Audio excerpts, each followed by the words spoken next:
The economy of successful cities is an interesting equilibrium between labor demand and labor supply.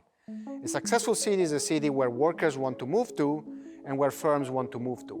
Workers move there because they expect to find a job. Firms move there because they expect to find specialized workers that they can hire. The equilibrium of a struggling city is the opposite. So the question is, how do you move a local economy from a bad equilibrium to a better equilibrium? And obviously this requires a big push in which you move the incentives for both workers and firms to move to a place where initially they were not initially thinking of moving. It requires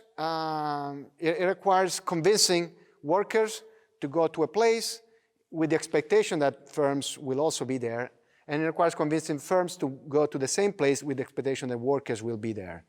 This is a tall order. It's really hard for local governments to engage in policies that are able to shift the expectation of both workers and firms in successful ways. In fact, there are not many examples in the US of successful equilibrium shifting strategies or big push strategies that are able to move a city or a region from a struggling local economy to a successful high-tech hubs.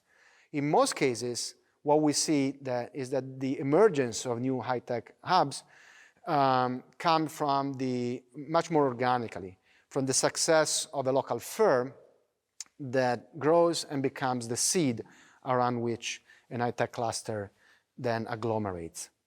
I think the story of Seattle is a good example of how innovation clusters tend to arise at least in the US.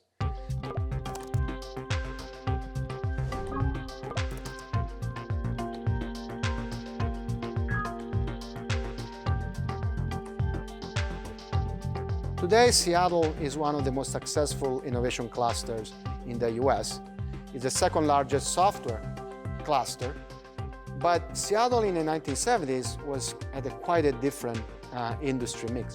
In the 1970s, Seattle didn't really have a lot of high-tech jobs. The only advanced production that exists in Seattle was Boeing. But Boeing, which had a lot of engineers and a lot of software jobs. But Boeing at the time was not growing, was shedding jobs. In the late 70s was really tough times for the city of Seattle. Something changed the trajectory of the city, and that was when Bill Gates and Paul Allen decided to relocate Microsoft from New Mexico to Seattle. When they moved the company to Seattle, that changed the economic trajectory of the city for decades to come. Microsoft became a very important employer in the city, ultimately accounting for 60,000 jobs, well-paying jobs in the metro area. But the most important effect that Seattle had on the local community was the effect that it had in attracting other high-tech firms to that area. When Jeff Bezos was trying to decide where to locate Amazon, the deep pool of talent of tech workers in Seattle was a key factor for Jeff Bezos in locating, one of the key factors for him in locating Amazon in Seattle.